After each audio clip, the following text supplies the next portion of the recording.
Folks. Hello Ross, hello Mike, hello Lucas, hello Brian, hi Louis. How you all doing? Feeling all right? I hope you're well. So, today here in that Casa Monday, it's one of the most dreaded days of the year.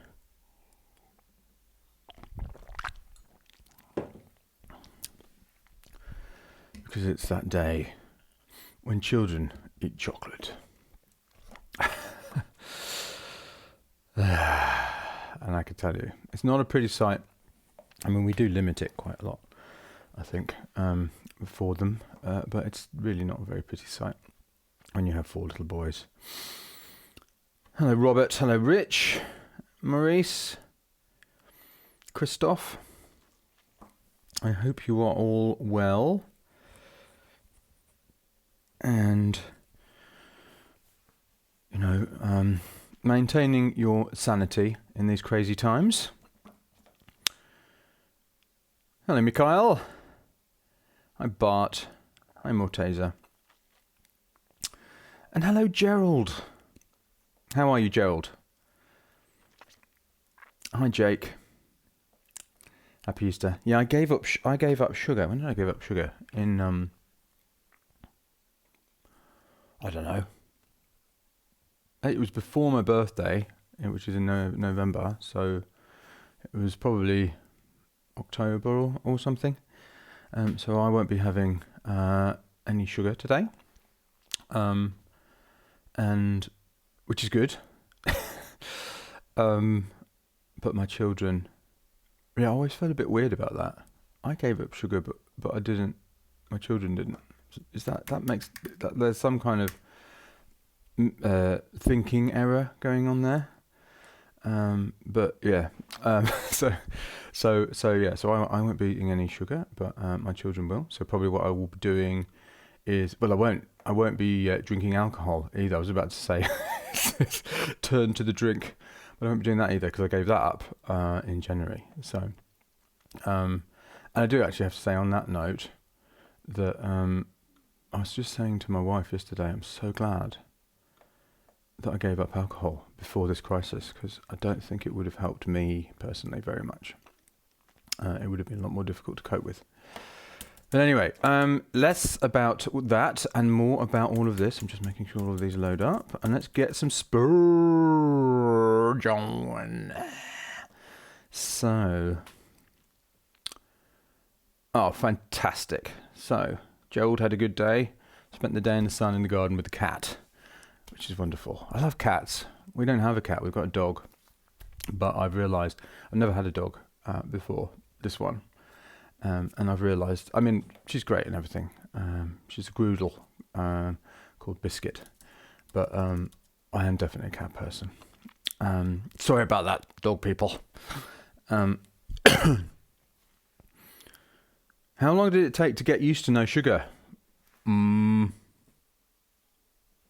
That's an interesting way of putting the question.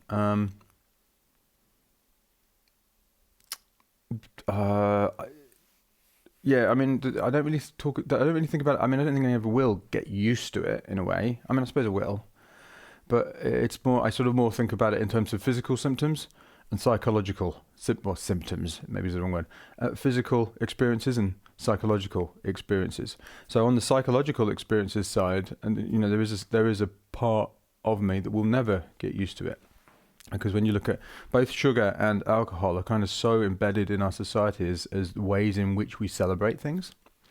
Cake, wine, champagne, So on a psychological level, because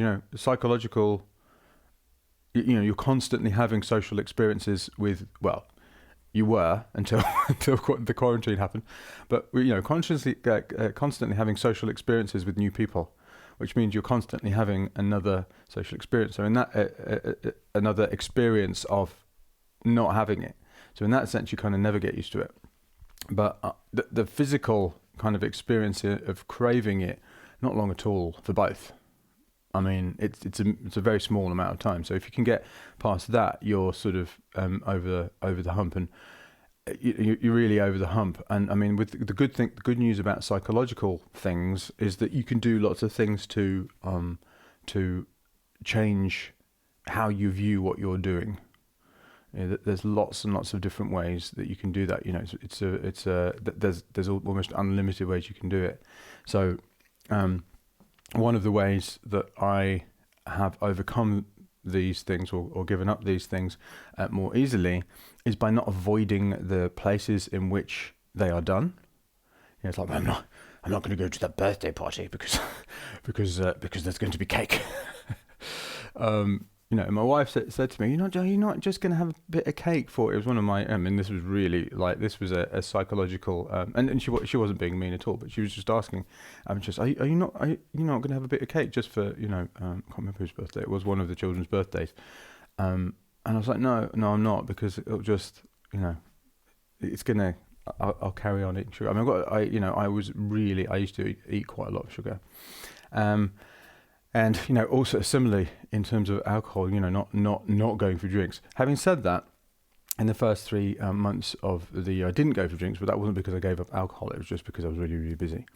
So anyway, so when I say sugar, I'm talking about, so I don't have honey. It kind of extends relatively far, but I'm not super careful about absolutely everything. Definitely nothing that is obviously sugar, and I tend not to eat sugary fruit, but I had some pineapple last night because we got really nice actually takeout from around the corner. It's a Spanish, what am I talking about? Not Spanish at all, Mexican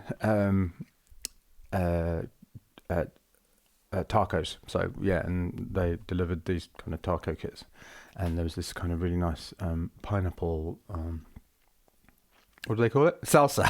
so salsa, and it was really, really yummy with chili and stuff.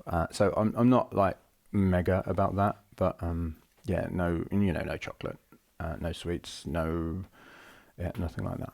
So anyway, I don't know why we've ended up on this talk of health.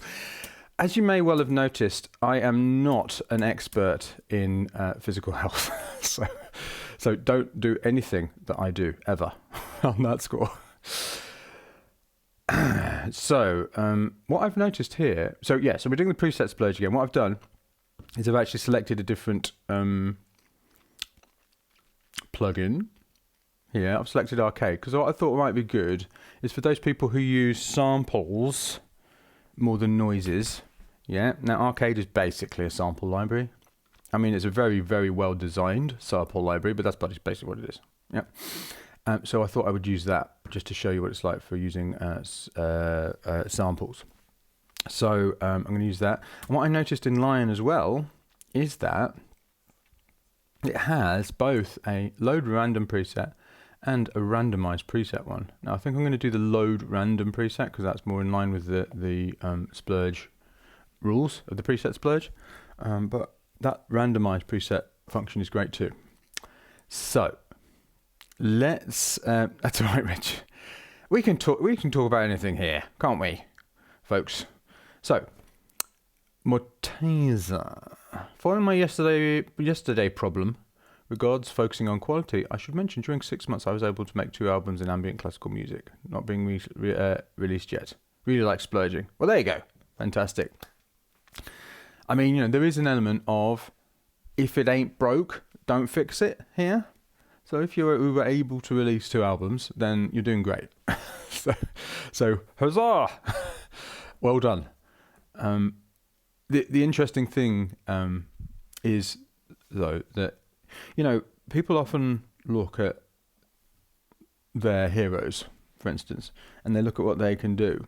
And there's one thing that, having coached quite a few people who are in that heroic position, I'm the same. I have heroes and I'm like, ooh, I want to know everything they do because I want to be like that, is, and I know it's not that kind of explicit sometimes, but that's kind of the thought. It's like, well, if they have got to where they are, then everything they must do must be right. Yeah. So this person mixes and masters their all of their music, for instance. So that means that I must do it in order to blah blah blah. The thing is, with a lot of these, everyone, you don't know what they would have done if they'd have done something different. Yeah, so they could actually be even better, or they could be doing more, or they could be more. I mean, and it's very, very hard to know. So it is super interesting how there is always a possibility to do things better. Yeah, so the if it ain't broke, don't fix it argument kind of falls down a bit. Not that anyone was making it. I'm arguing with myself here, but if it ain't broke, don't fix it argument kind of falls down, because there is always a better way. I mean, this is one of the reasons I'm constantly upgrading the automatic music machine and my Leap program and the idea explosion program, and constantly making new missions in my mission make music your life program. And why my first program I ever made, Start Now Finish Fast, is now off the market, because the information in that, while incredibly helpful and while a better way than most people were doing, is now not, it's different now. Yeah, for instance, Start Now Finish Fast was about starting a tune and finishing it, starting a tune and finishing it, starting a tune and finishing it, how to do that. Yeah, that's not what we're doing anymore. We're finishing multiple tracks at the same time. And so, there is always a better way. So, Mikhail, you've made my day. I love the preset splurge and I hate presets typically. Who'd know?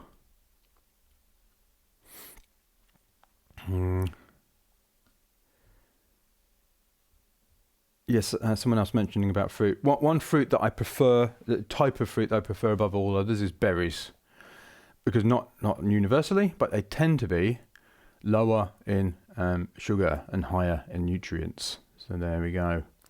So did anybody have any difficulties in the last day of splurging?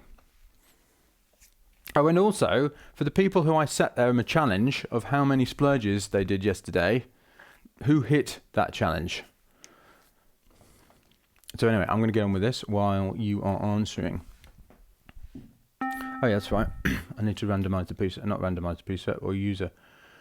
Okay, load. Oh, and the other thing I just wanted to say, I'm going to continue a regular practice of these live streams after this run. Okay, and what I'm going to try and do is make it as regular and at the same time as possible. It's kind of not possible completely because I've got various different things on at various different times, and at this time of year this is quite a good time, not for everyone obviously. For people in Asia and Western Australia it's not a good time, but for most of the planet it's an okay time. So I'm going to try and figure that out, and also do it in a way where it is at the same time so that we can get into a rhythm, because I've really enjoyed interacting with you folks, and I think it's also something of service that I can do through these very difficult times. I mean, it's not very much. It's not like I'm a doctor or a healthcare worker or somebody who's keeping our supply lines open. And by the way, thank you if you are somebody who does that. Immensely grateful for what you are doing in these difficult times. So if you're somebody who's out there making sure that the lights are on and the food is here and that people are being looked after and gas is being delivered and all of those things, thank you so much. So I just need to say that. But yeah, so I'm not one of those people, but at least this is something that I can do to help. So yeah, I'm going to continue doing this afterwards. So anyway, load random preset. I will come back to the... Okay, Lucas. I'm finding the preset splurge a huge challenge personally. So, what is the reason you're finding it a huge challenge personally? This is good news, Lucas. This is really good news. I know it doesn't feel like it, but it is. So, tell me that in the comments, and I will let you know, and we will talk. Whoa! Oh my goodness me. That's that's bad news. Oh, okay. That's funny. Oh, man. Yeah, I'm just changing it so it doesn't go on forever.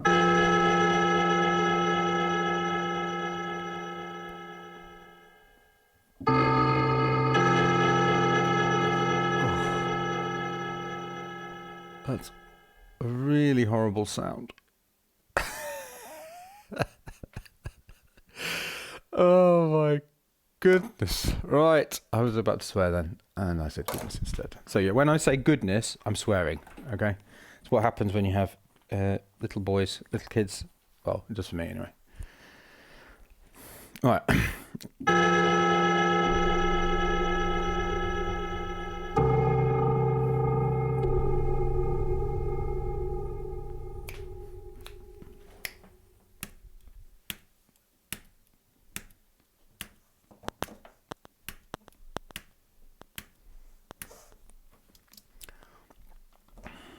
Let's see if we can make not lemons out of lemonade. That would be the wrong way around. Let's see if we can make lemonade from lemons. No, have I got that right?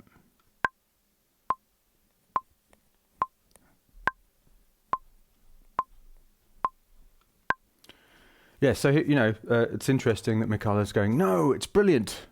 And I'm not. But it's like, this is the great thing about the preset splurge. It forces you to do things that you wouldn't do. And, you know, you saying, you know, I would question even the concept of a bad sound. There aren't bad sounds. Yeah, there's just what you prefer. And so much of what we think of bad sounds come from things which aren't, I mean, how can a sound be bad? Yeah. But they come from our kind of tribal connections and how we process music. Okay.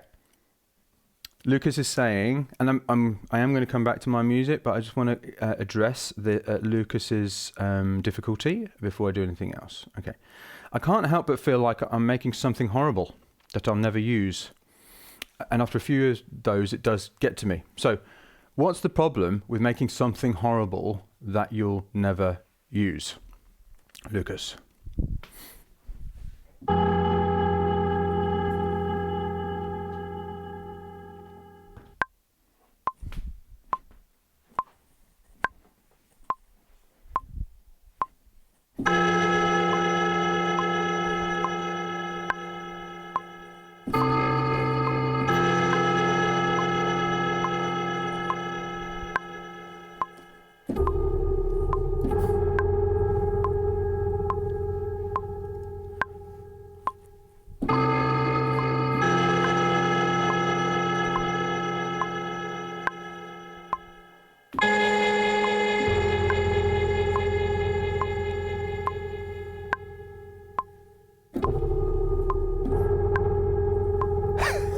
I don't know why I'm doing these stupid movements anyway.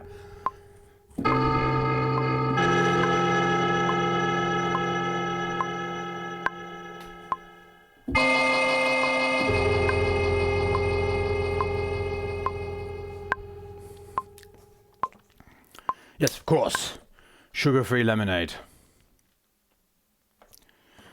You know, there's a lot of sugar-free products out there at the moment, and you always know that you've got ones which have lots of unusual sweeteners in them. And I do try and avoid sweeteners too, because that can have a similar effect on your. I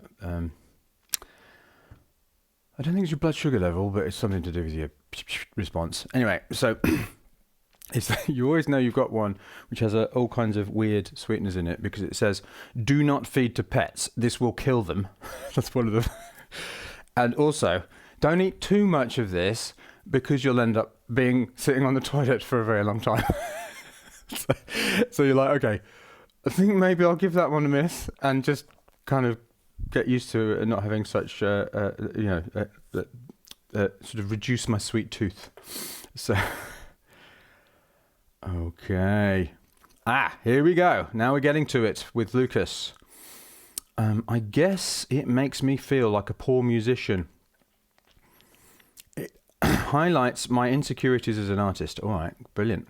So, and I know, like me saying brilliant is not, it's not brilliant that you're feeling that, right? But it's brilliant that you are looking at this clearly right now, yeah?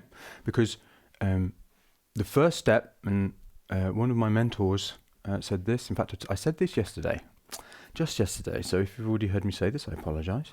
But Dan Sullivan said, the first step to all positive change is honesty, okay?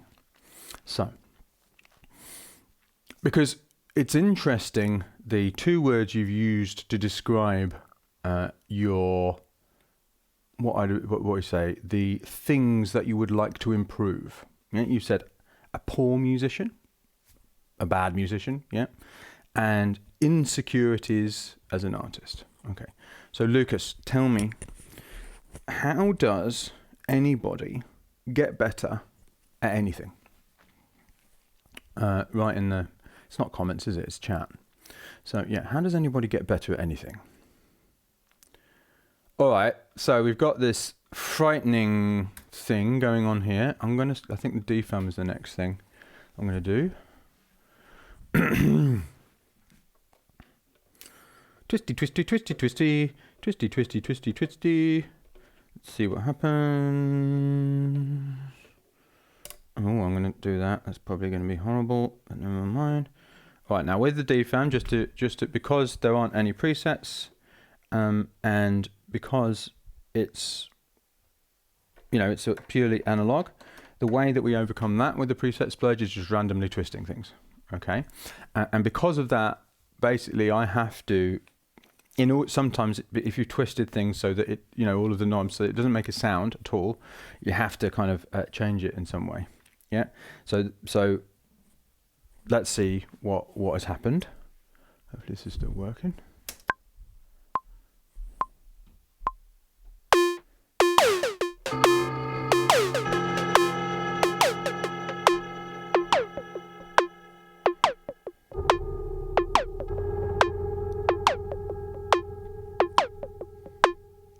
There we go.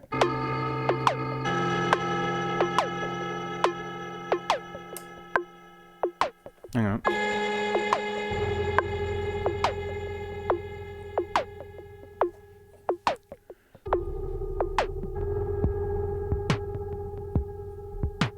There we go.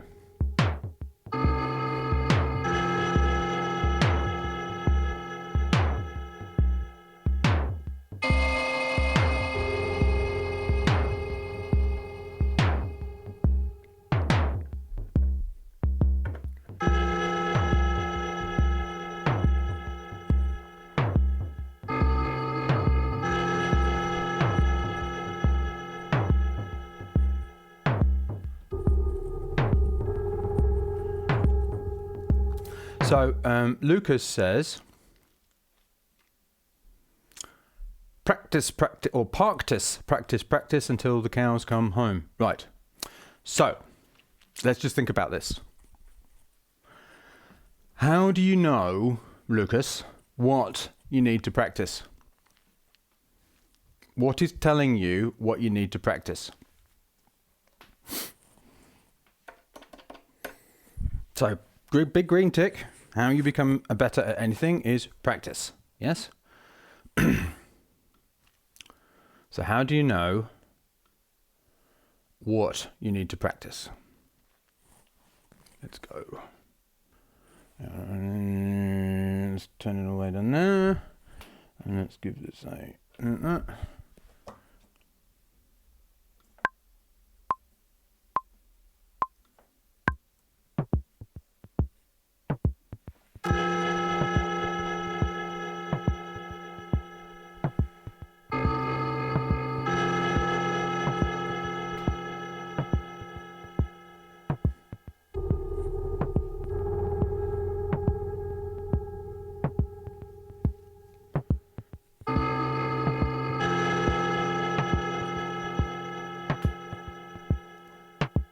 Yes, sir, Lucas. I'm expecting an answer, please. How do you know what to practice? What's telling you what to practice?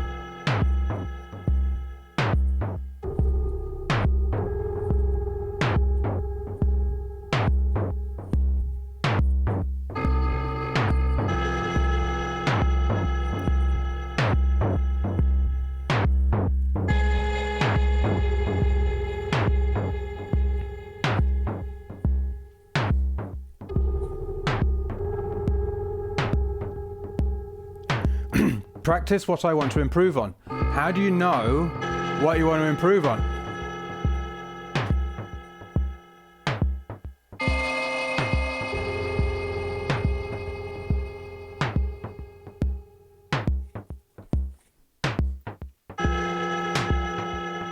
It's okay that you don't fully understand, Lucas. That's why we're having this conversation.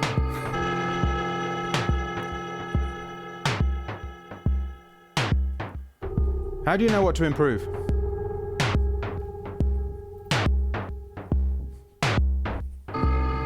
It's alright, you can't get this wrong, Lucas.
Right.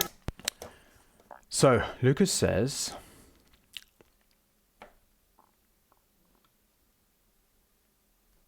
because I feel like there's more to know about a subject and I'm interested.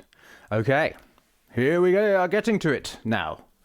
My good friend Lucas, although I think good friend is maybe overstating it because I don't know you, but I would like to be your good friend. So, because I feel like there's more to know about a subject and I'm interested. Now, we have identified that how you get better at something is through practice. And now you are saying that how you figure out how to practice is what you feel there is more to know. Okay? So what's the difference between knowing something? Yep. And what's the difference between the process that you use to know something, yeah, and the process that you use to be able to do something? What's the difference?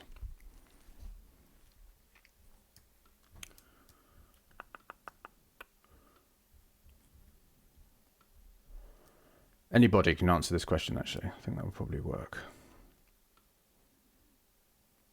Oops. Right, let's see if this is in time. It seemed to be in time last time. Yes, unfortunately, Bedford.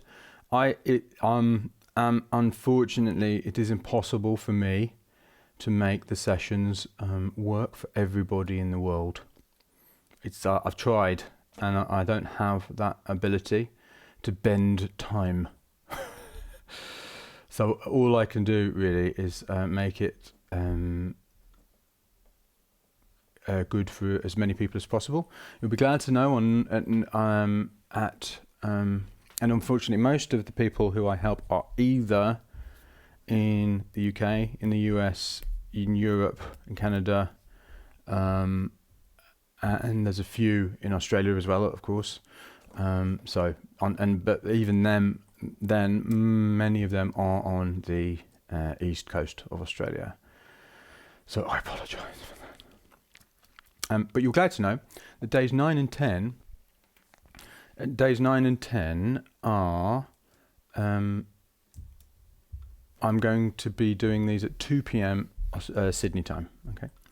So, Adrian, yes. So, good. I'm glad you understand. So, the other thing, so I'm waiting for an answer to the question. What is the difference between, because we're helping Lucas out here, okay? So we're all going to help Lucas with his finding the preset splurge really challenging. And by the way, Lucas, the reason I'm saying that this is good news is because the reason that you're finding it challenging is why this is good that you're finding it challenging is because this is now shining a light on the very thing, I think, one of the main things that is holding you back from making the very best music you can make. Okay, so this frustration or challenge that you are feeling is an indication that this is something that we want to figure out for you, okay, or at least get some clarity on. Yeah. So right. So if I want to know something, I can look it up and study it. If I want to be able to do something, it requires a lot of repetition in the form of practice. Yes. So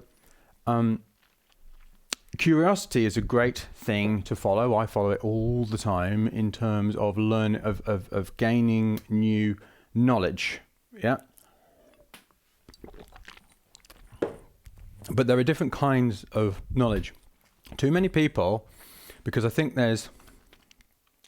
I'm just going to make up a model in my head here. Let's see if this works. Let's play with this idea.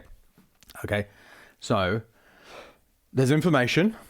So information essentially is the knowledge of other people, or the knowledge of humankind. Yeah. Or maybe the knowledge of the universe.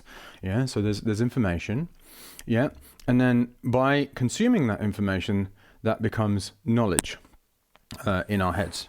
Yeah. And then, depending on the kind of thing that you want to do, most of that knowledge doesn't turn into a skill or a set of skills until you actually use it and practice it. Well, you have to understand it in order for it to become a knowledge first.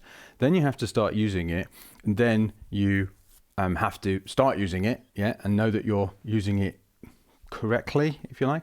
And then you have to practice it a lot, And then on the other side, you start building skills. Yeah. And then probably on the other side of that, from building a lot of skills, it comes wisdom in some way. Okay. And I guess what wisdom might be is a kind of knowledge about knowledge. Yeah. But I think wisdom can only come from the act of using it. Yeah. Now, too many people believe that they have knowledge because they know about something, but whereas all they really have, they've heard about it, they've watched a video about it. Yeah. Whereas all they really have is a bunch of information. Yeah. So that's the first distinction that we have to draw. Yeah. The other distinction we have to draw is that having knowledge doesn't mean you have skills. Yeah. And this skill acquisition part is absolutely fundamental. Now, if you look, and these are kind of two different things, and the being able to be good at doing something actually requires much less information than you might think. Let's take the example of, and I'm not really into football or anything, or what do they call it in the US? Soccer. So I call it soccer over here as well. But in the UK, where football started, It's called football. So I'm going to call it football, yeah? So if you see a great footballer, or let's not just use football, a tennis player, yeah? What will you see them practicing over and over again? More than anything else. They are practicing the basics. Yeah, they are practicing the things which in reality you don't need an enormous amount of knowledge or even information to do, right?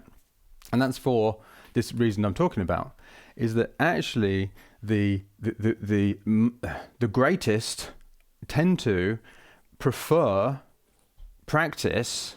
I mean, I'm talking about in things where you're doing stuff. You know, if you're a university professor or something like that, or something in, yeah, that may well be different. But we're talking about music here, right? Tend to prefer the doing things, yeah, which don't actually require a lot of the kind of knowledge that we're talking about, right? So then the question, so that's just let's just sort of take that on board, yeah.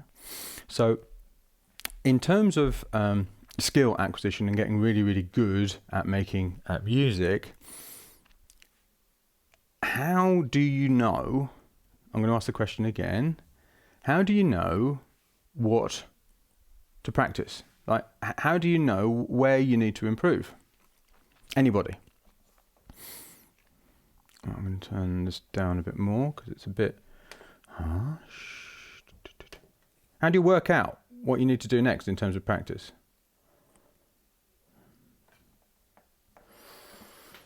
Right, let's keep going.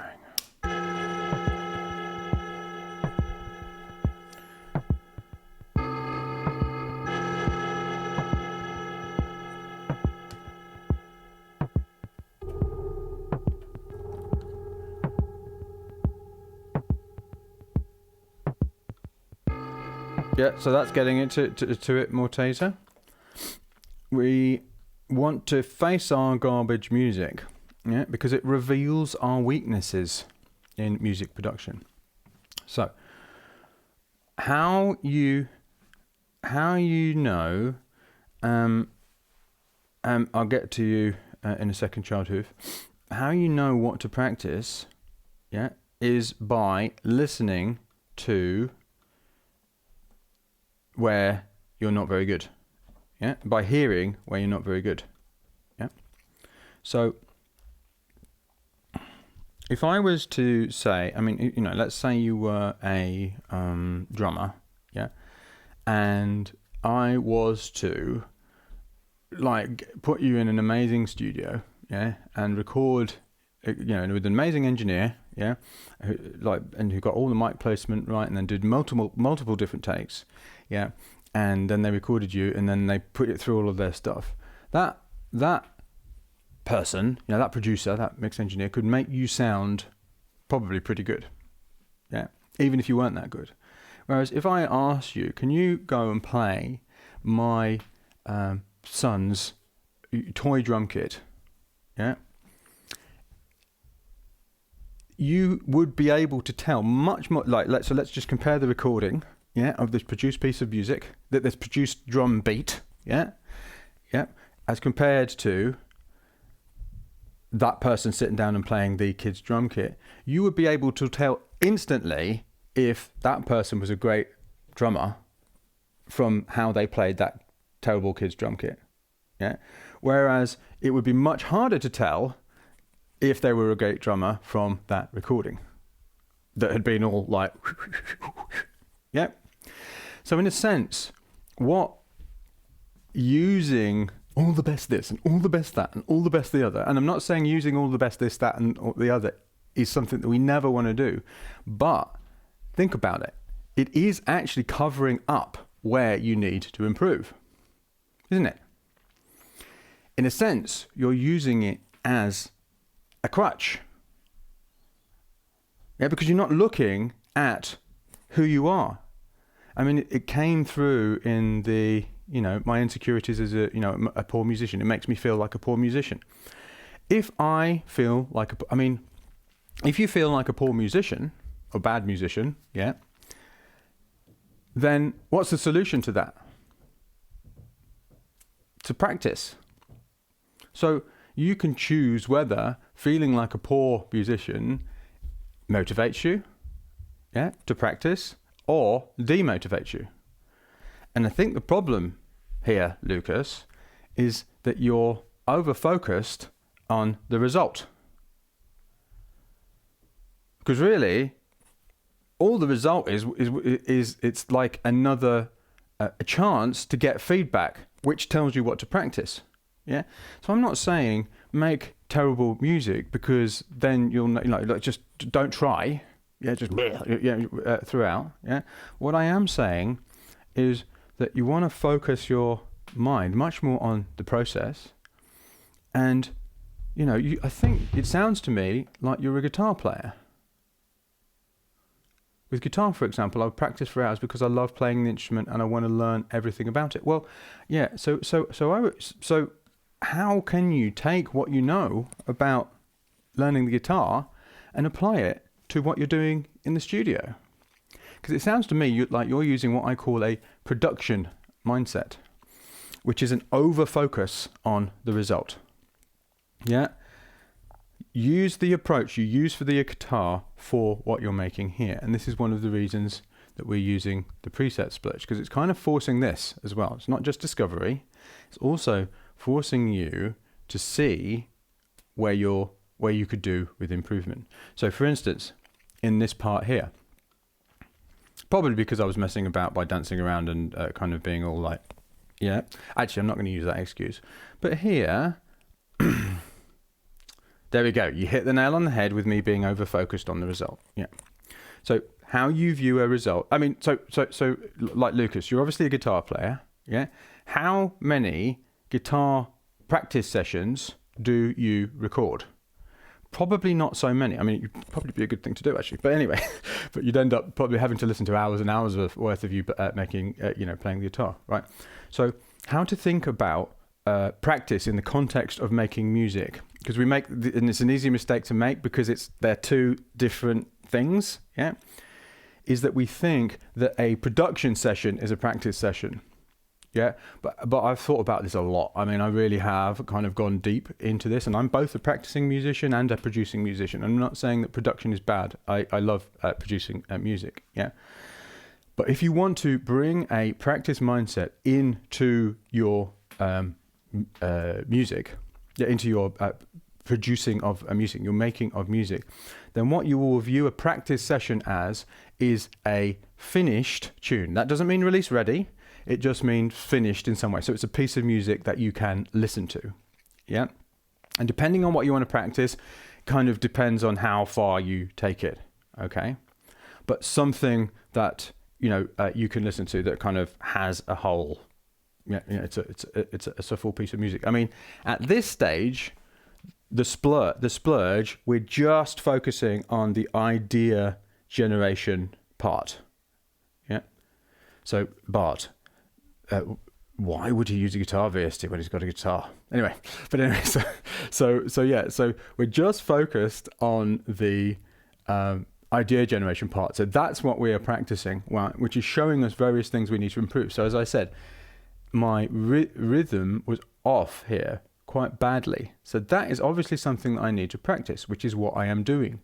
But my rhythm being off here isn't making me go, oh no, oh, like it's making me go, great. I know I still need to, I always anticipate notes. I know that for a fact. And I'm like, this is something I'm working on with my piano practice, with my melodics thing.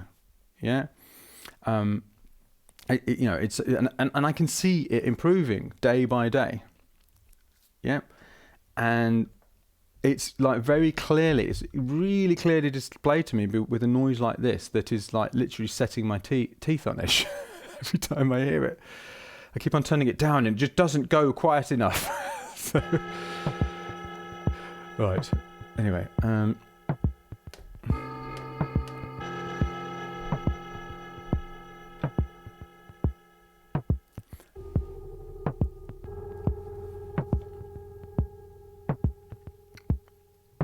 right, let's move on. Let's go with something in here. Oh yes, so we had a question from Childhoof.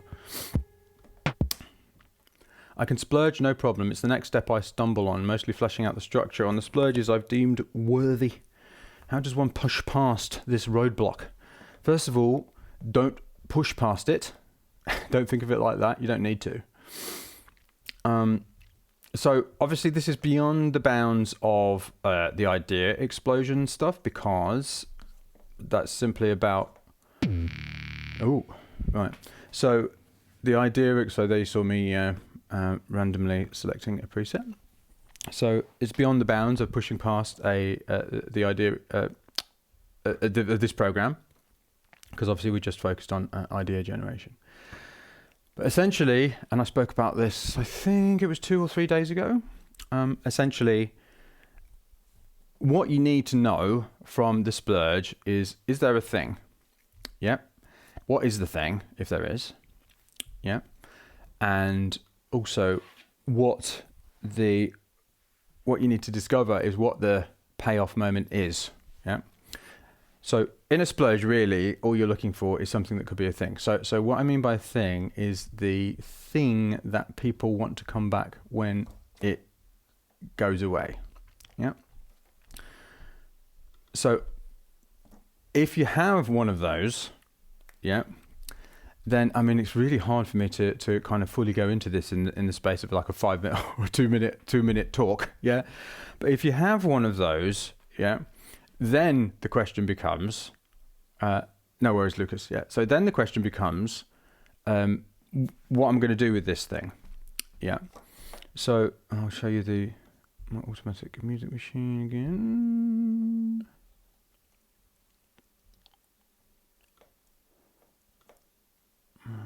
That's my board for future content. So anyway, but this is my automatic music machine, right? And this is Trello, by the way. This is what I use to track the various different things. And let's just change that. There we go. Right, okay. So that's the sketchbook, which you will come to later on if you're not at the end of the idea explosion. Here's the splurges that I've been doing. So here you can see the ones I did before. And here's the in-progress music here, discover, draft, and done. So in the splurge, we're simply creating ideas without any kind of real intention, unless you're doing a specific type of splurge, which has an intention type rule. The ones that where you take forward and decide to go into here, what I'm discovering here is what is the thing, yeah, and what is the payoff. So most, not all, but the 90% of pieces of music have a thing, yeah, which is... it's like the motif or the groove or the bass line or the chorus it's a thing that people want to come back when it is removed. Yeah, it's almost like the thing it's not always the thing they remember about the track, but it's more of it's like when it comes back, the tension is released. Yeah, that's what the thing is. Yeah. So often when it comes out of a splurge, you will have a thing. Sometimes you won't. You'll just like something about it, in which case you are still discovering a thing here. The next thing you need to figure out is what is the payoff? Where is this thing going? How is this going to move people somewhere? Yeah. What is the journey of this track? And the best, begin with the end in mind. So the best thing to know next is what's the payoff? What's the payoff moment? So at the end, I mean, in a kind of, most house or techno or anything, sort of EDM or EDM stuff, the payoff moment is the bit where the rhythm comes crashing in at the end of the break. I tend not to make music in that way anymore, but I did a lot of it. That tends to be the payoff moment. So once you know those two things, that will usually suggest some kind of a structure, in your head. And if you kind of have those two things, usually you can start drafting out that structure, because think about it, where you're starting, what the thing is, where you're going, right? So it just becomes a lot simpler. So by thinking of the creative process in this like modular way, yeah, what am I supposed to know next? Yeah, you kind of get a sense. It just becomes a lot easier. What the kind of things you're supposed to be doing. Does that make sense? Yeah. So then then you draft. So then you draft. So you've got a draft, and as you can see, I'm not drafting anything at the moment. This is mainly because of the crisis, and I'm kind of talking to loads and loads of people all the time about losing gigs and stuff like that. So I haven't had very much time. So I'm just splurging at the moment. But in drafting, you're simply laying out the expression of the thing and the getting to the payoff moment. Yeah. Then once you've got a done draft, it goes into done. And then in done, you choose what you want to prepare for release, and it goes into release. Okay. So that's kind of the basics of how the automatic music machine works. But I think Childhoof, by kind of thinking about what you're supposed to be doing next. Yeah. So when you come out of a splurge and you say, I want to work on this, ask yourself, is there a thing? Well, if there isn't a thing, that's what I need to do next. Because often it's hard to arrange something if there isn't a thing, because it's just like, well, this is just not doing anything really. Yeah. It's because you're trying to put a step before you can do it. Yeah. But if there is a thing, okay, so this could be a thing. So for instance, this could be a thing. Could be.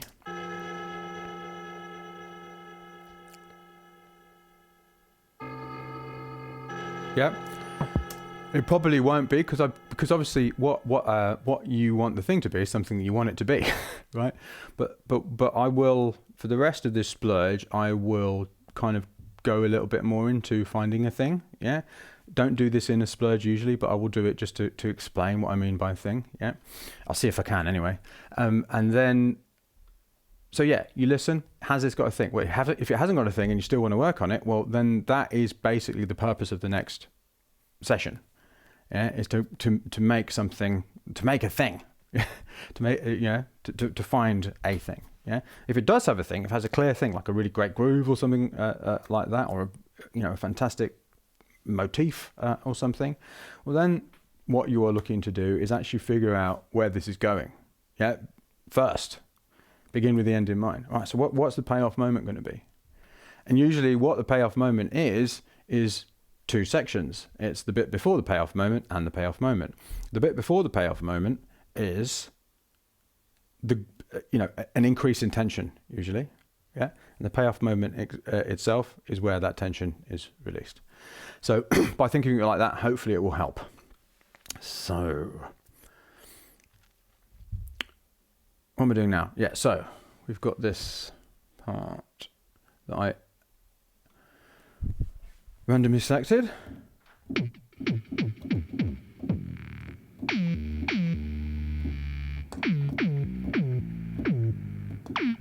Oh, cool.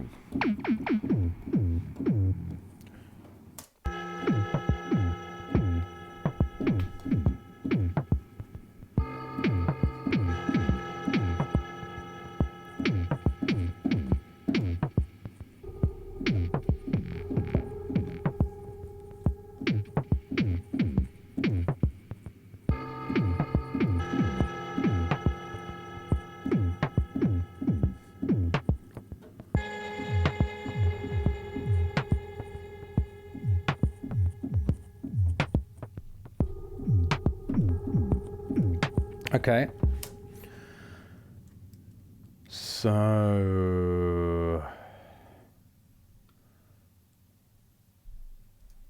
I remember in the presets page, I'm meant to be doing this too. I think. So then I will go like this. So I'm kind of creating an arrangement as I go. Yeah.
Cool. So, talking about a thing.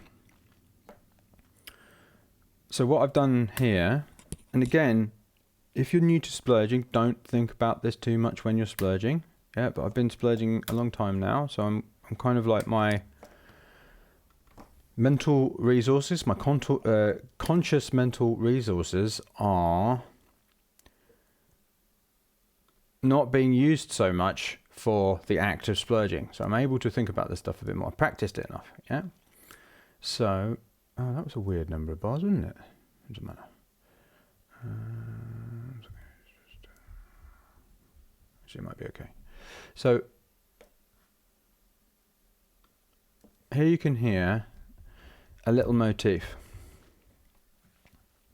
which is just very simply a C and a G. Yeah, so if we like, yeah, so if you like, that's the motif.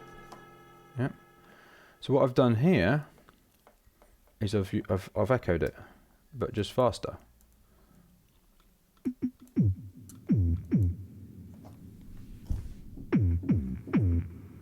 Yeah.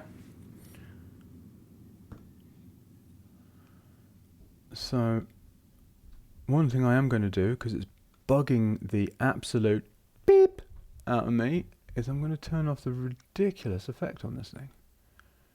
I think it's that. That might be alright. Let's try it.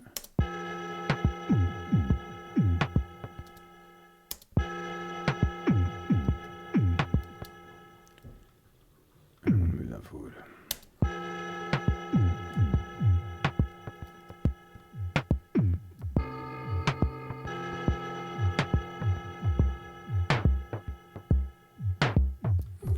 It seems to be some weirdness going on about timing here, so I'm just going to check that out. It might be this. Yeah. Yeah, it's because of the of latency, which is weird because I didn't seem to have that problem yesterday. Anyway, never mind.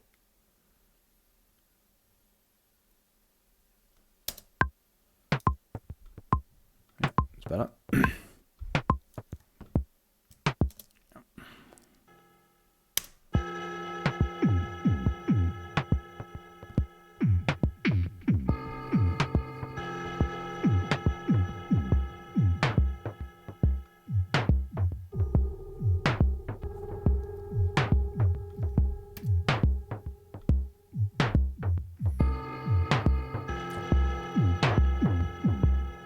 So I am quantizing that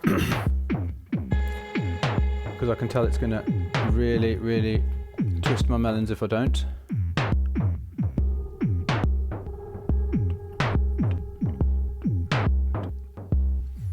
Right, next. Let's go with something here.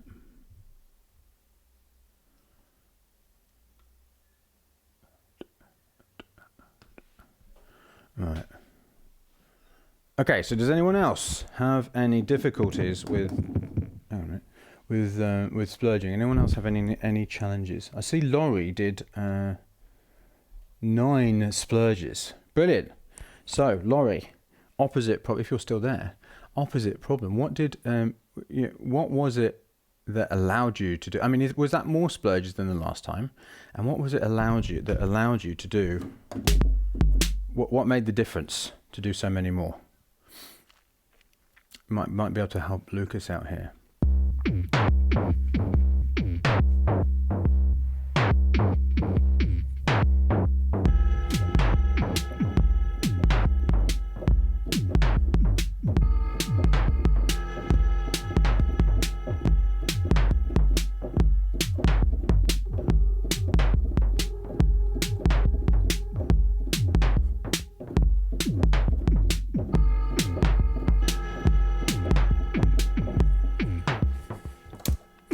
Okay.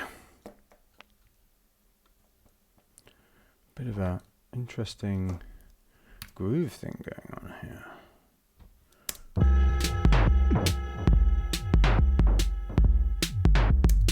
Whoa, it's a bit all over the place, isn't it?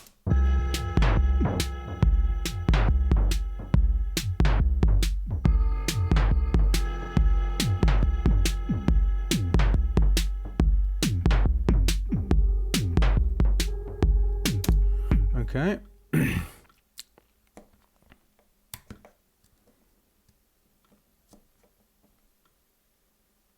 Yeah, absolutely. So Rich is saying my relative inexperience with my door slows me down a bit, so I'm guessing using those sessions as door practice too. Yeah, I mean, this is the other great thing about speed, is that it's a good way of practicing, actually. Okay, Laurie says, got my controller keyboard back yesterday and went into each template, just closed my eyes when choosing sounds. Brilliant. Yes.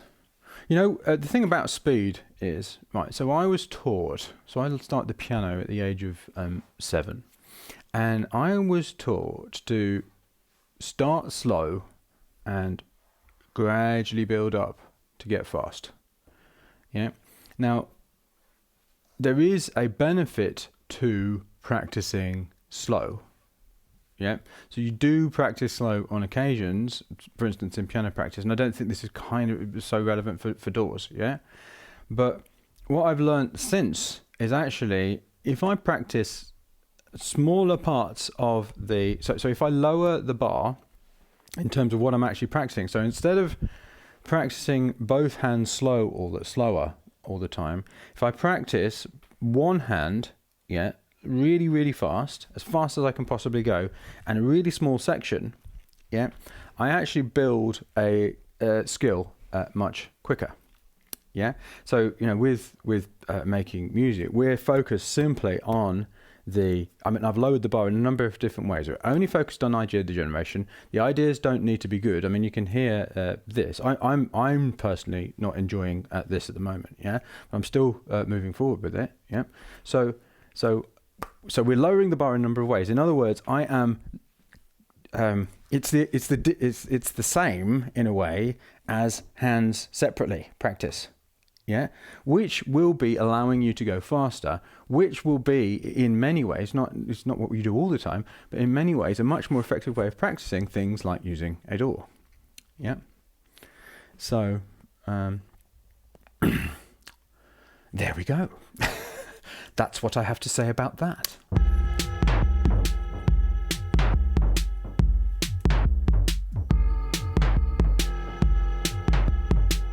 Yes. So when I'm practicing slowly, it's a lot about learning the thing.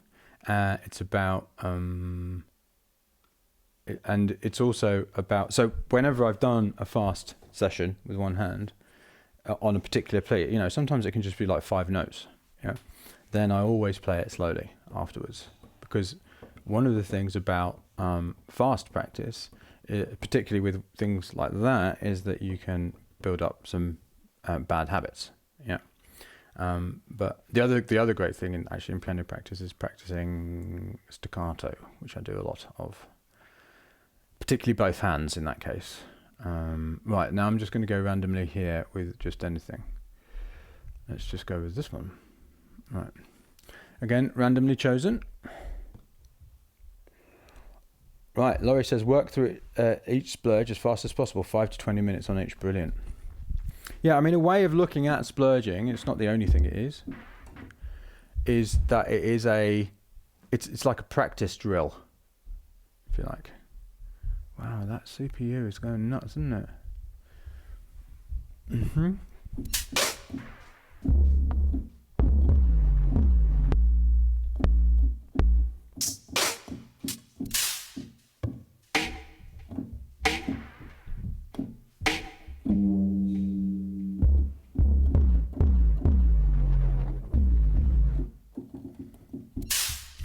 So this seems to be just like random hits.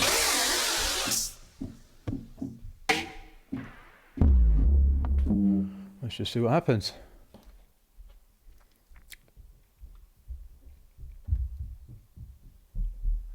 There you go. It's not an odd thing at all. So Laurie is saying, this is a very, very good point. Okay.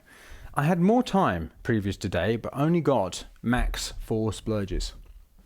So time is a very, very strange thing. So I have a fair few people who come and I start coaching them because they have decided that they're going to focus on music 100% for like they've stopped their job and they're going to focus music for the next year. They're almost like taking a sabbatical for music. And one of the biggest problems that they have is all of a sudden they've got loads of time. Yeah, more time is not necessarily not necessarily. It's definitely not a good thing unless you already have a healthy creative process in place.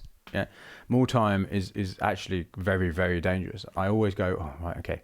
When somebody comes to me with that situation, which happens a fair amount, in fact, a new masterminder came just last week, and this is exactly the situation they're in. I know exactly what to do. I need to actually get them to shorten their sessions for a start and have a very specific start time and end time. Yeah, because when you've got all day, it's just the same as equipment. When you can do anything, you do nothing. Yeah.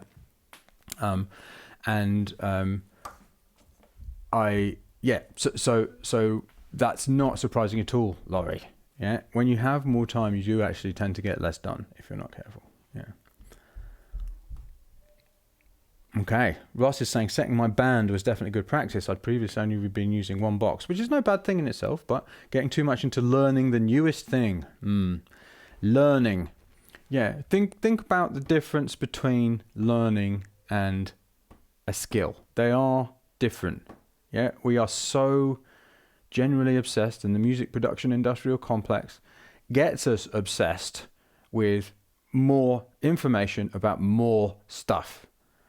Yeah, what I am all about in terms of helping you is getting you to improve this. The thing that uses the stuff. Yeah, the stuff is just the stuff. You're the thing that is using the stuff. Yeah, that's what this is all about. So, right, we're going to go. I did internally sigh when this particular bunch of samples came up, and I was like, I don't really want one of these, but I'm going to go with it because that's the rule. So I'm cursing Mike Monday right now. Mike Monday, how dare you? You've made my life a nightmare. You've made me realise I'm a terrible musician. Oh no, I'm so demotivated. What can I do with all this? No, actually, it's cool. Who knows what might come of this, right?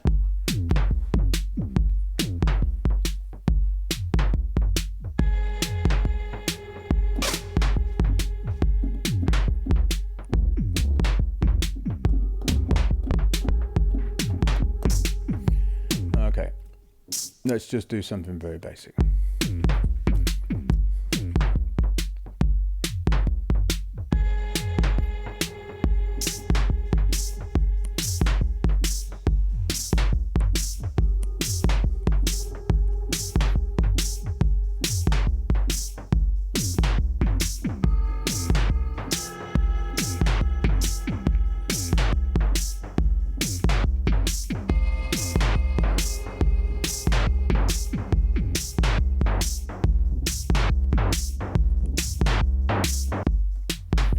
Okay.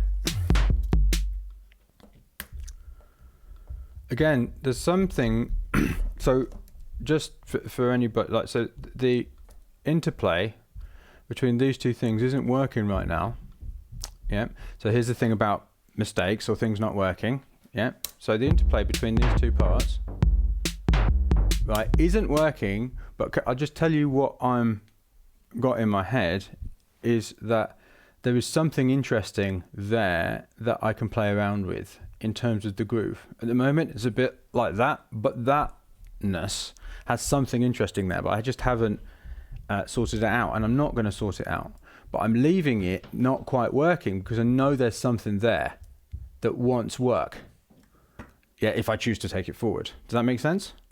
Yeah. So it's almost like that is a placeholder kind of lolloping groove that isn't quite working but could.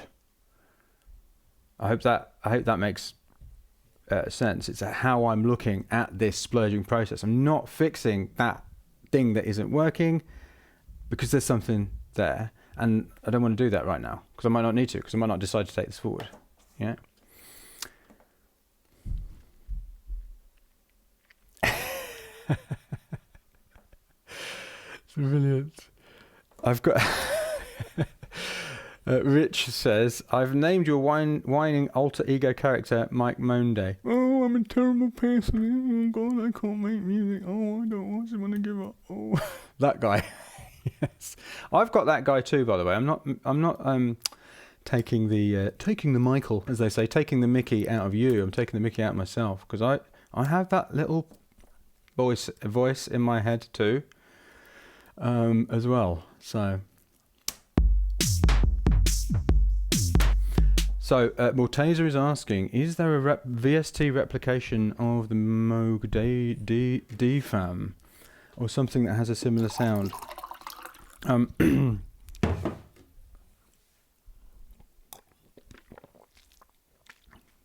I know there are Moog apps. I don't think they have any VSTs as far as I know anyway. But I know there's a Model D app, which isn't really like the DFAM, but it has, I mean, it's modelling, apparently, the Model D, so it will sound kind of like a Moog. Moog, sorry. So, but honestly, I mean, there's also the filter on the, what is it, the Moog filter on the Universal Audio, which is the Moog filter. But honestly, I don't think they sound the same, and they just don't sound the same. They sound similar and they have the same kind of qualities, but they don't sound the same. And honestly, one of the things, the main thing about the DFAM, well, there's a number of different things, is it's actually the tactile nature of how the knobs are all, just what they've chosen that you can do and what you can't do. Yeah, and it's also the pitch and velocity sequencer with the 8 steps and the knobs that you turn means that it has a special thing. I really don't, and also then you've got the ins and the outs here, which do different things. Yeah, so it's kind of semi modular. I don't think you could. I mean, you could have a replication of it, and I'm sure it would sound fine, but it wouldn't be half as fun. Yeah, so yeah. Unfortunately, it's one of those things. I'm not sure I would want. I mean, obviously, if I wasn't lucky enough to have got it for Christmas, yeah, then I'd be wanting a replication of it in a VST. Of course, I would. So that, yeah, it's probably not the right thing to say there at all. But yeah, I'm not sure. I'd probably, because I was thinking about this. I was like, is there a VST that has some of the same positive benefits of the DFAM? And I've yet to find one really. Something you could try is the soft tube modular, but that's fully modular. There's something about it. It's kind of the generative. Well, it's not really generative, but it's the thing that's always running. Yeah, it's not just the sound of it. It's lots of different things. So, anyway, so. And by the way, I'm not being paid by Moog. But if anyone from Moog is watching, I would be happy to test out any of your latest things. Anyway, I'm sure they have way more important people than me to do that with. So, okay, there we go. Right. So what I'm thinking now with this thing is I want to have something in there that will kind of contextualize it for me, because at the moment it's all very, for me, yeah, and I know for some people this is a good thing, but for me it's just all a bit like, what's the word? Icy. Do you know what I mean? Sounds a bit icy, which can be a good thing. That's not a bad thing. But just for me, I want to get a bit of like in there.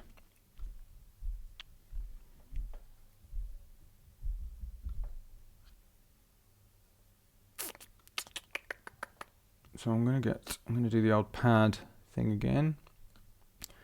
As you know by now, Mike Monday does love his pads. And I'm going to slightly cheat by using this bunch of pads here.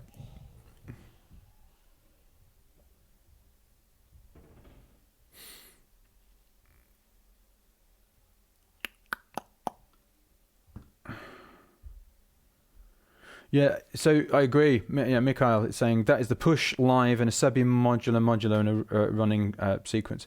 Again, not the same, but interesting to keep one occupied for a long, long time. Absolutely. The danger with that, though, is that it's very endless. Like the best. I mean, again, these holes here make it kind of endless. But the best thing about well, not the best, but one of the great things about this is it's extremely limiting, and that's the good thing about it. So that's why I'm like suppressing my urge to go into modular, because it's just like I could see myself descending down into a. Oh, you can. I mean, I've already done it actually, because like this, in a sense, is semi-modular because it's got holes on the back, and then I've got this mother here as well, and I did actually have an entire. Like, I think it was about 5 hours of just plugging things in and thinking, oh, what does that do? And I can change that. And it just like, it's like it just explodes into this like 1,000 billion million different options, which is great in a sense. The experimentation is fantastic. But what I found at the end of it was that I would need to be super disciplined about actually doing something with that stuff. And that was a skill that I kind of didn't have in that situation. So I'm not being down on modular at all. I think it's great, but I just think for me, I'd spend a lot of time with the endless so much time with the endless possibilities that I may be in danger of not actually doing. It's almost like I would be practicing the wrong thing, if you like. I think there's a difference between experimentation and practice, for instance. So, yeah. So. Yes, of course, I'm talking about myself.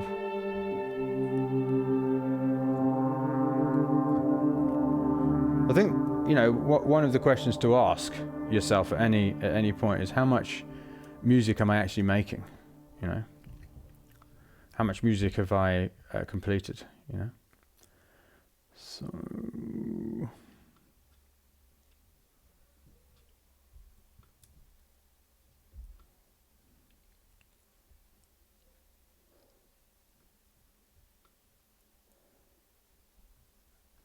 Yeah, so for me, anyway, I feel that I may not make the progress if I went down that particular rabbit hole. The progress I wanted, in the way that I wanted. So.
I think if I probably will, to be honest with you, gradually get into modular.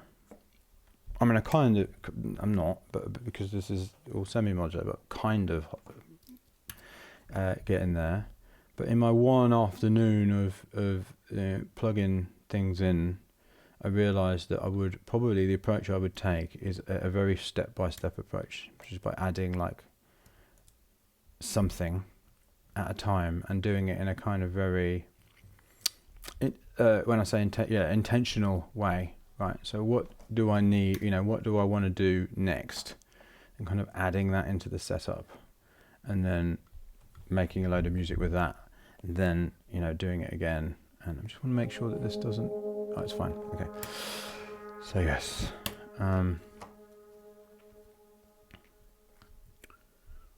also at the moment I don't have the spare funds to do that kind of thing either, and I'm very, very happy with what I'm using at the moment. So oh, there goes my 2-year-old. So I've got 5 minutes left, but let me just answer a couple of questions. Do I have any kind of ritual before I start composing? I like to sit and invoke my muses for a minute or two. Yeah, usually I do a little. I mean, I don't really think of it as invoking my muses, but although that is probably very fair description. I usually do some kind of little, 5-minute meditation of some kind. Often, actually, I will do a direct listening session, which you're going to find out about if you haven't already,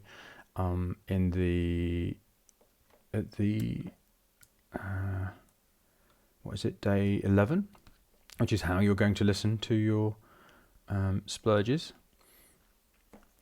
And then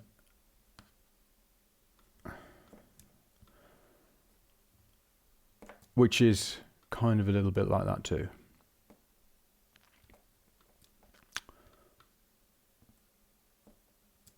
And then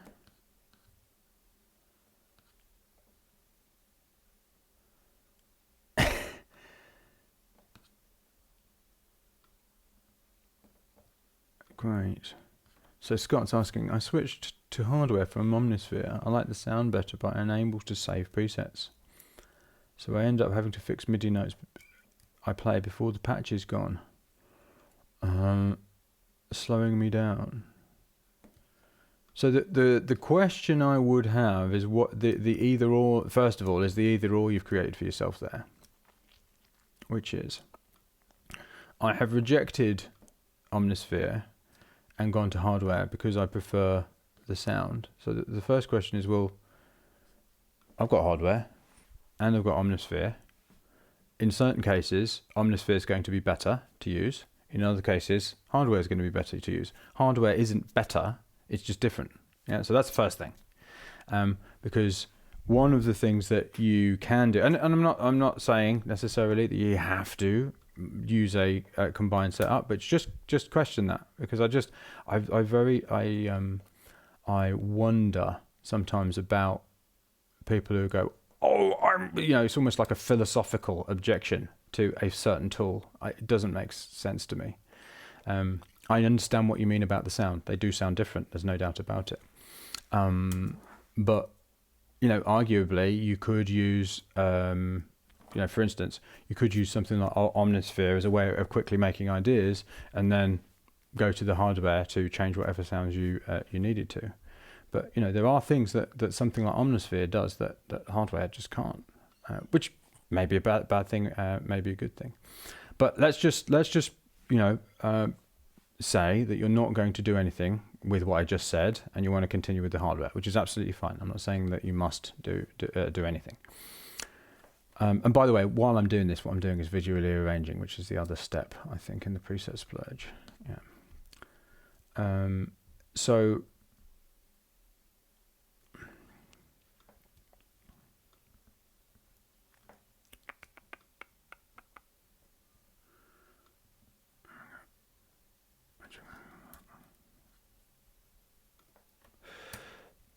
yeah, so I'm trying to do two things at the same time. It's not going so well.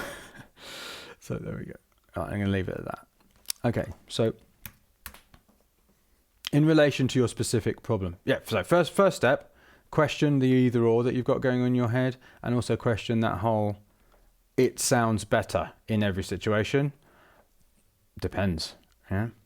I can guarantee that some of your favorite music ever made will have been made without, maybe not without hardware, but not on hardware. So yeah, what does that say? What can I call this? Moan Day. There we go. Mike Moan Day. Now I thought that this was in C, but then when I played that final pad, it seemed to be in F. So I'm just going to take a guess. Because I trust that more than the other things. Yep. Okay. So that's the first step. I just felt I didn't get enough movement with the sound in Omnisphere even with the controller. Initially with this, I did just use Omni for speed and I could go back. Yeah, so... Okay, so there is definitely, Scott, a thinking error going on here, or it's almost like a way that you're viewing what they need to do error. Because you want it to do a certain thing, right? And it's not doing that. So you've decided to go to something else that does do that, right? So the question I would ask you, so this is what I would call a design mindset, yeah? If you were to use discovery instead, which is what can I do with this, yeah? So I know that Omnisphere, I know what you mean, yeah? So VSTs don't have the kind of the woo-ness that hardware does, yeah? So hardware's got kind of, it's kind of crazy. It just does these very things, yeah? But that... So I know that, I agree with you, I get it, I feel the same thing too, which is one of the reasons I got some hardware. But I didn't reject Omnisphere because it did, or anything. I didn't reject anything. I don't reject anything in that sense. I'm not going to use that, I'm going to use this instead. Because there are things that software do better and they do different things. So if I'm to, instead of going, it doesn't do what I want it to, so I'm going to use something else instead, I go, what can this do well, and how does that make sense for my music? Yeah, is that something that will actually help me express what I'm trying to express? Is this tool going to help me express what I want to express? Yeah, not does it have more movement? Yeah, it's like it's a different way of looking at a different way of kind of looking at it, because there are certain things that you can do in Omnisphere very quickly and very easily. I mean, we're talking about one right now, yeah, which is actually a benefit to the creative process. Now, I'm not saying you must go and get VST plugins, and I'm not anti-hardware, as you can see. I'm just saying the way that you're thinking about this is it's going to cause you all kinds of problems, yeah. So just ask yourself the question: what can I do with this, rather than how do I find a thing that does that? Yeah, you can, so that's the first thing. Because now you've got other problems. So like I said, like the sound better, but I am unable to save presets. So I end up having to fix MIDI notes I play before the patch is gone, slowing me down. Well, using hardware is going to slow you down. It just is, yeah, and that is a what's the word? It's not payoff. I can't remember what the word is, but that's a kind of a downside that you're just gonna have to get used to. And I mean, for me, it is worth the downside. But what I would do, so again, I am unable to save presets. Yeah. So again, what does that mean that you will have to do? Yeah. Two things. Yeah. Either you record what you're doing and not worry about the presets. Yeah. And then your job in the DAW becomes more of an editing job, and you just like get over the fact that the MIDI is slightly out, or yes, you fix MIDI notes. Yeah. Or you, when you come back to it, just use the thing that you got out of the hardware as a placeholder, and you create something similar, the next time. Yeah. It's like that's kind of that's it. Trade-off. That's the word I was looking for. Trade-off. I knew there was an off at the end of it. Yeah. So using hardware is going to slow you down. In the last 2 days of the splurge, I actually remove all hardware from the setup because I'm trying to go as fast as possible. Yeah. But I don't view anything I do on Omnisphere or Diva or the 808 or anything as being the final thing. It's just an idea that I can use in any way. I can use the idea, I can use the actual sound, I can use the actual part, I can change the part, I can change the sound, I can change the idea. Nothing is fixed.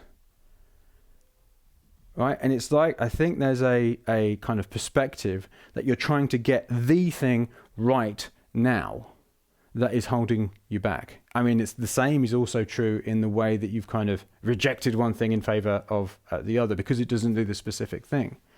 It's like, be more flexible about what these machines are.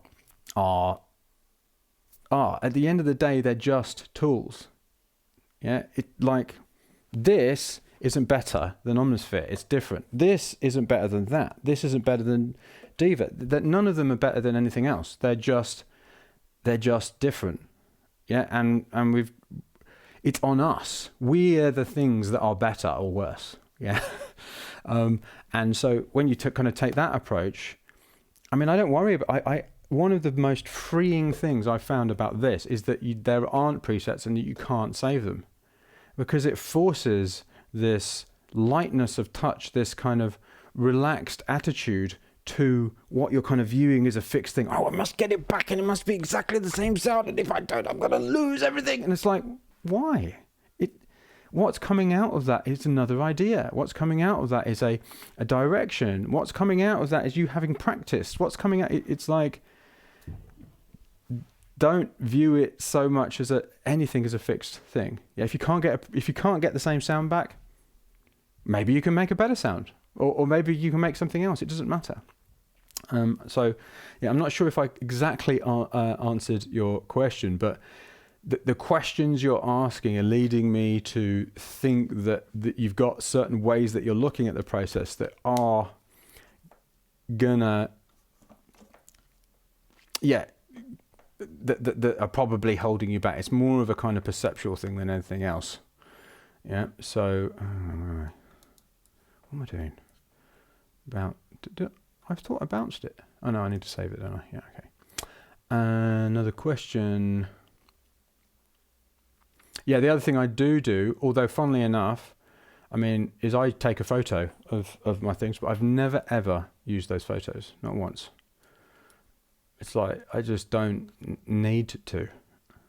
You just, I think we try and hold too tightly to the first, to what it is now. Yeah. So good. I'm glad there was some benefit to my kind of inane ramblings there, Scott. Where is it? Mike Monday. Right, save that. Right, one final question. I've got to go upstairs. How do I get over the imposter syndrome that a piece needs lots of tracks so it sounds better produced? Is it a question about better arrangement? Okay, so the first thing to say is that look, just go and listen to your favorite music and count the number of tracks you can hear. Job done. All right. So I will, I mean, obviously sometimes there's loads and loads and loads, but like in vast portions of it, you'll find here maybe like 4 things, 3, 2 sometimes. Yeah. So anyway, I've got to go. Otherwise I'm going to get in trouble with my wife, Sally, because it's Easter here and it's chocolate time. So I will see you folks tomorrow, same time.